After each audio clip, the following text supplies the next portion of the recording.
ഇത്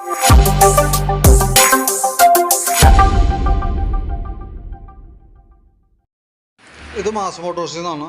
ഹോണ്ടയുടെ deo BS6 model വണ്ടിയാണ്. സ്റ്റാർട്ടിങ് കംപ്ലയിൻ്റ് ഇടയ്ക്ക് വണ്ടി ഓടിക്കഴിഞ്ഞാൽ പെട്രോൾ തീർന്ന പോലെ നിന്ന് ഓഫായി പോണ കംപ്ലയിൻ്റ് ആയിട്ട് വന്നിരുന്നത്. അപ്പോൾ നമുക്കതിന് മെയിനായിട്ട് കംപ്ലയിൻറ്റ് കാണിച്ചായിരുന്നുണ്ടല്ലോ, ഈ HT കോയിലിൻ്റെ ഹൈ ടെൻഷൻ കോയിലാണ് എൻ്റെ കംപ്ലയിൻ്റ് ആയിരുന്നത്. ഇതിൻ്റെ ഉള്ളിലാണ് ഈ കോയിൽ. അത് പ്ലഗിലേക്ക് പവർ സപ്ലൈ ചെയ്യുന്ന കോയിൽ. അത് ഹീറ്റ് ആകുമ്പോൾ പവർ കട്ടായി പോവാണ്. അതാണ് അതിൻ്റെ കംപ്ലയിൻറ്റ് കേട്ടോ. അപ്പോൾ അത് നമ്മൾ മാറ്റി പുതിയത് വെച്ചിട്ടുണ്ട്. നമുക്കതിന് 293 രൂപയാണ് ഐറ്റത്തിൻ്റെ റേറ്റ് വരാം കേട്ടോ. പിന്നെ അത് അഴിച്ചപ്പോൾ നമുക്ക് വണ്ടി ഒരു ചെറിയ വലിയുടെ വ്യത്യാസമൊക്കെ കാണിക്കേണ്ടായിരുന്നു, വലിയ കുറവായിട്ടൊക്കെ കാണിക്കേണ്ടായിരുന്നു. അപ്പോൾ കൂട്ടത്തിടെ ഫ്യൂലിൻ്റെ പമ്പിൻ്റെ ഫിൽറ്ററും കൂടി നമ്മൾ മാറ്റിയിട്ടുണ്ട്. ഫിൽറ്ററും കൂടി മാറ്റി സെറ്റ് ചെയ്തിട്ടുണ്ട്. പമ്പൊക്കെ അഴിച്ച് ക്ലീൻ ചെയ്ത് ഫിൽറ്ററും കൂടി മാറ്റി റീസെറ്റ് ആക്കിയിട്ടുണ്ട്. അപ്പോൾ ഈ 2 കേസാണ് നമ്മൾ ഈ കംപ്ലയിൻറ്റുമായി ബന്ധപ്പെട്ട് ചെയ്തേക്കുന്നത്. അതിന് ശേഷം ഞാനിപ്പോൾ ഏകദേശം നമുക്കൊരു 10-12 കിലോമീറ്ററോളം ഓടിച്ചു. പിന്നെ കംപ്ലയിൻറ്റ് കാണിച്ചിട്ടില്ല.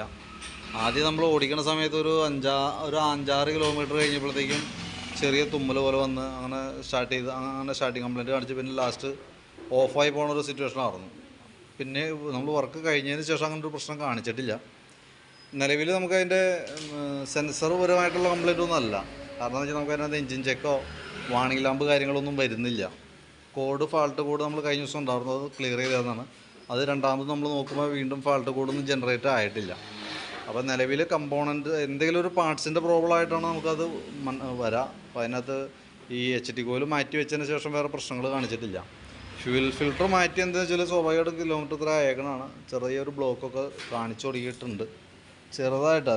അതിൻ്റെ എല്ലാം മിസ്സിങ് അതിൻ്റെ എല്ലായിരുന്നു. പക്ഷേ എന്നാൽ പോലും നമ്മൾ അഴിച്ച കൂട്ടത്തിൽ നമ്മൾ അതുകൂടി മാറ്റിയിട്ടുണ്ട്. കാരണം അല്ലെങ്കിൽ പിന്നെ അതിന് വേണ്ടിയിട്ട് പിന്നീട് നമ്മൾ എന്തായാലും അത് കുറച്ചുകൂടെ മാറ്റേണ്ട ഒരു പാർട്ടാണ്. അതല്ലെങ്കിൽ പിന്നെ അതിന് വേണ്ടിയിട്ട് നമ്മൾ പിന്നെ അഴിക്കേണ്ട ഒരു സിറ്റുവേഷൻ വരും. അതുകൊണ്ടാണ് അത് ചെയ്തതാണ് കേട്ടോ.